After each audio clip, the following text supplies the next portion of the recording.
Breaking news చూస్తున్న విమాన ప్రమాదంలో చనిపోయిన మృతుల సంఖ్య 274కు చేరింది.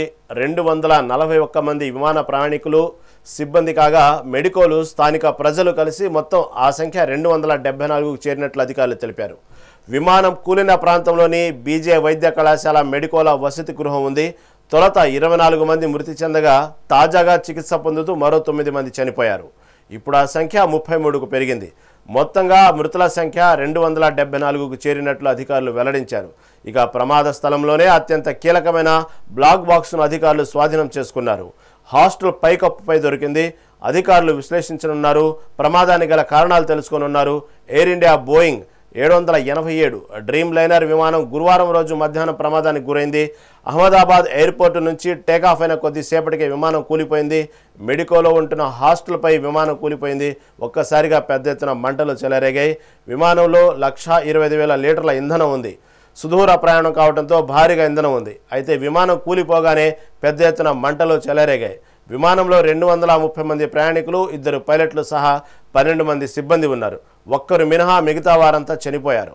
స్వల్ప గాయాలతో ఒక్క ప్రయాణికుడు బయటపడ్డాడు. మెడికోలు స్థానిక ప్రజలు కూడా ప్రాణాలు కోల్పోయారు. ఇక మృతుల్లో గుజరాత్ మాజీ ముఖ్యమంత్రి విజయ్ రూపానీ కూడా ఉన్నారు. లండన్లో ఉంటున్న కుమార్తెను చూసేందుకు వెళ్తుండగా ఈ ఘోరం జరిగింది. విమాన ప్రమాణంలో మృతుల సంఖ్య పెరిగింది. దీని మీద తాజా అప్డేట్ మా ప్రిన్సిపల్ కరెస్పాండెంట్ కృష్ణ అందిస్తారు. కృష్ణ, చెప్పండి. ఏదైతే నిన్న అహ్మదాబాద్లో జరిగిన విమాన ప్రమాదంలో మెడికోలో మృతుల సంఖ్య పెరిగినట్లు వార్తలు వస్తున్నాయి. ఇప్పుడు మృతుల సంఖ్య మెడికోలు మొత్తం 33 మంది చనిపోయినట్లు వార్తలు వస్తున్నాయి. దీని మీద తాజా అప్డేట్ ఏంటి? Good afternoon Rasool.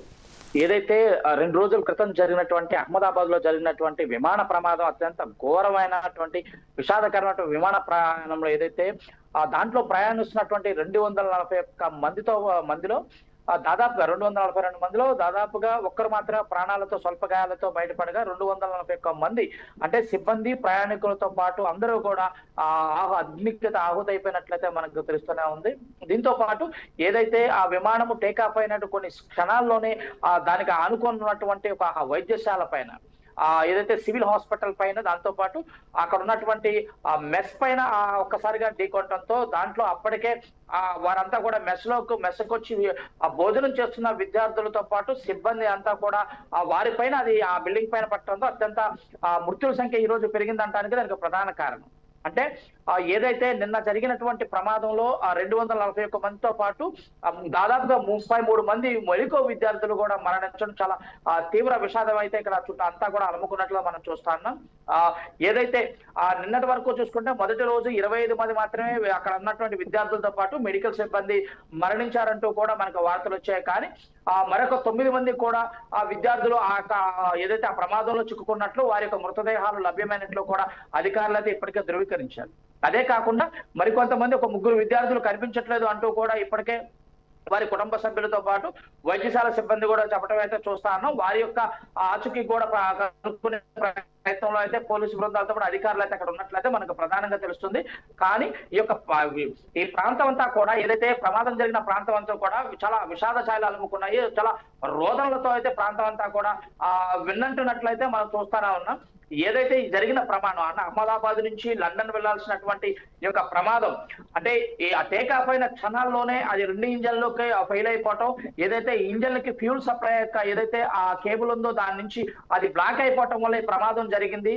దానికి ప్రధాన కారణం అంటూ కూడా ఇప్పటికే అయితే అధికారిక బృందాలు అయితే ప్రస్తుతానికైతే నిర్ధారించినట్టు చూస్తా ఉన్నాం. అదే కాకుండా ప్రధానమంత్రితో పాటు అమిత్ షాతో పాటు పౌర విమానయాన శాఖ మంత్రి రామ్మోహన్ నాయుడు కూడా ఆ ప్రాంతం అంతా కూడా పర్యటించి అక్కడ ఉన్నటువంటి అధికారులందరికీ కూడా దిశ నిర్దేశించినట్లు చూస్తాను. అక్కడే ఇప్పుడు ఈ రోజు కూడా అక్కడే ఉండి వారందరికీ కూడా అంటే మృతులు ఏదైతే చనిపోయారో ఆ మృతుల కుటుంబ సభ్యులందరినీ ఓదార్చడంతో పాటు ఆ మృతుల్ని గుర్తించే దానిలో భాగంగా DNA టెస్టులు ఏదైతే దర్యాప్తుకు సంబంధించి అన్ని కూడా దగ్గరుండే పర్యవేక్షిస్తున్నట్టు మనకు ప్రధానంగా తెలుస్తుంది. దాంతో దాదాపు విమానంలో 1,25,000 లీటర్ల ఇంధనం ఉంది కాబట్టి ఇంత భారీగా ఫైర్ అవడానికి కారణం అంటూ కూడా వార్తలు వస్తూ ఉన్నాయి. ఎందుకంటే అప్పుడే టేకాఫ్ కాబట్టి సుదూర ప్రాంతం ప్రయాణించాలి కాబట్టి అంత ఇంధనం ఉంది. ఒక్కసారిగా మెడికో హాస్టల్ పైన పట్టడం వల్లనే అంత భారీ విస్ఫోటనం చెంది అంతమంది చనిపోవడానికి కారణం అంటున్నారు. అంటే మెడికోలతో పాటు కూడా స్థానికులు కూడా కొంతమంది చనిపోయారు. కాబట్టి ఇప్పుడు ఈరోజు మరి ఒక 9 మంది ఎవరైతే క్షతగాత్రులు ఉన్నారో మెడికోలు వాళ్ళు కూడా చనిపోయినట్లు వార్తలు వస్తున్నాయి. దాదాపు 9 మంది కలిపి మొత్తం 33 మంది చనిపోయారు. ఆ ఇంధనం భారీగా ఉండటం వల్ల ఎంత ప్రాణ నష్టం జరిగి ఉండొచ్చు అని అంటున్నారు అక్కడ హాస్టల్ పైన.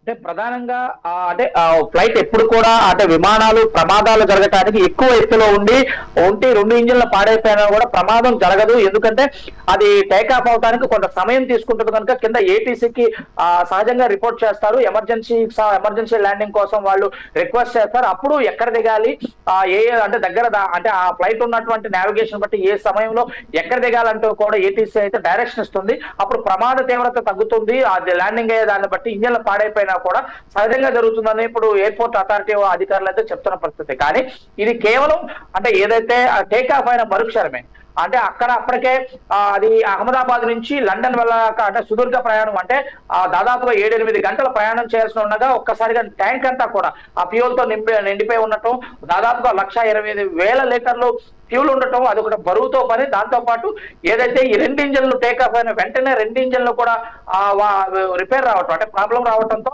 గురుత్వాకర్షణ శక్తి అంటే యాంటీ గురుత్వాకర్షణ శక్తి పనిచేసేటటువంటి ఏదైతే ఆ సిస్టమ్ ఉంటుందో ఆ సిస్టమ్ ఫెయిల్ అవటం, ఒక్కసారిగా గురుత్వాకర్షణ శక్తి అనుకూలంగా అది ఆ ఫ్లైట్ క్రాష్ అవటం అనేది ప్రధానంగా అయితే మనకు జరుగుతుంది. ఈ యొక్క ఫ్యూల్ ఉండబట్టి అంత పెద్ద ప్రమాదం జరిగింది. అంటే ఒక్కసారిగా ఎప్పుడైతే డ్యామేజ్ జరిగి అది గుద్దిందో ఆ గుద్దిన వెంటనే కూడా అది ఒక్కసారిగా బ్లాస్ట్ అయింది. ఆ బ్లాస్ట్ అవటం వల్ల ఆ చుట్టుపక్కల ఉన్నటువంటి నివాస గృహాలతో పాటు పార్క్ చేసినటువంటి కార్లు కూడా అన్ని కూడా ధ్వంసం అవటంతో కాదు కాలి బూడిదైపోయినట్లయితే మనకి ఆ విజువల్స్ లో కూడా కనిపిస్తున్నాయి.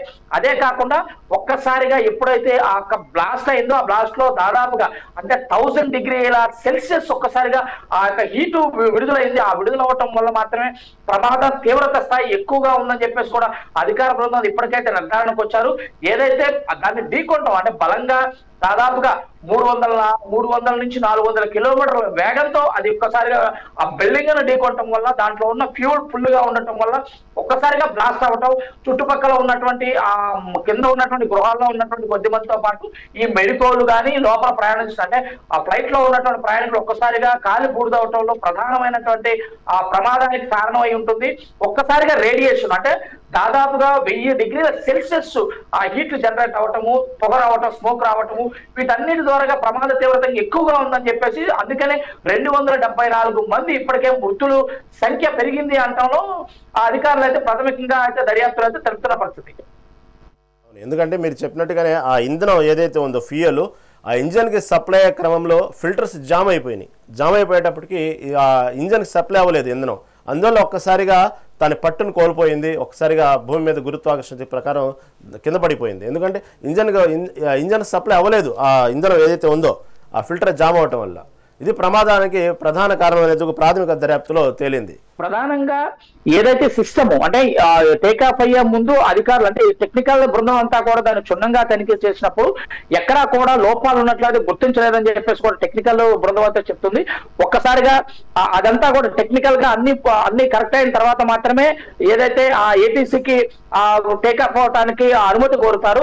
దానిలో భాగంగానే అనుమతి కోరటం, పైలట్లే కూడా అనుమతి కోరటం, అంతా సిస్టమ్ అంతా బాగుందని చెప్పిన ఒక్కసారిగా అది టేకాఫ్ అయిన మరుక్షణమే ఏదైతే సిస్టమ్ అంటే ఈ ఇంజన్ సిస్టమ్ బ్యూరో ఏదైతే ఉంటుందో ఈ దాంట్లో ఉన్నటువంటి ప్రధానంగా అంటే ఫ్యూల్ నుంచి 2 ఇంజన్లకి సప్లై అయ్యేటటువంటి ఏదైతే ఫ్యూల్ ఏదైతే అవుతుందో ఆ సిస్టమ్ ఫెయిల్ అవటం వల్ల ఒక్కసారిగా 2 ఇంజన్లకి ఆ ఫ్యూల్ సప్లై కాకపోవటం వల్ల బ్రేక్ అవటం, దాంతో పాటు ఏదైతే ల్యాండింగ్ గేర్ కూడా బాగా సమస్య ఉండటము, దీనివల్ల వాళ్ళు మేడే అని చెప్పేసి కూడా ఆ ఏటీసీకి సిగ్నల్ ఇచ్చినా కూడా కొన్ని క్షణాల్లో అది దాన్ని ఆ బిల్డింగ్ ను తాకటం వల్ల అత్యంత ప్రమాదకరంగా ఈ రోజు నిన్న జరిగినటువంటి ప్రమాదంగా అయితే అధికారులు అయితే తెలుస్తుంది. దాంతో పాటు ఈ ఫ్యూల్ యొక్క బరువుతో పాటు గురుత్వాకర్షణ శక్తి ఏదైతే ఉందో అది గురుత్వాకర్షణ శక్తికి యాంటీ గురుత్వాకర్షణ శక్తిని అంటే ఆ యాంటీ గ్రావిటీని కలిగి ఉండే సిస్టమ్ ఏదైతే ఉందో అది ఫెయిల్ అవటము, వెంటనే గురుత్వాకర్షణ గురై ఆ బరువుతో ఒక్కసారిగా బిల్డింగ్ ను ఢీకొనటం వల్ల ఇంత పెద్ద ప్రమాదం జరిగిందని చెప్పేసి కూడా అధికారులు అయితే అంచనా వేశారు. ఒక్కసారిగా బ్లాస్ట్ అంటే దాదాపు 40 డిగ్రీలు సెల్సియస్ ఉంటేనే మనం తట్టుకోలేని, అంటే సగం మనిషి తట్టుకోలేని పరిస్థితి. అలాంటి ఒక్కసారిగా 1000 డిగ్రీల సెల్సియస్ అక్కడ మంటలు వ్యాపించడం వల్ల అత్యంత భయంకరంగా ఆ యొక్క ప్రమాదం యొక్క తీవ్ర స్థాయిని బట్టి అయితే అర్థమవుతుంది. Right Krishna, right. Thank you for update.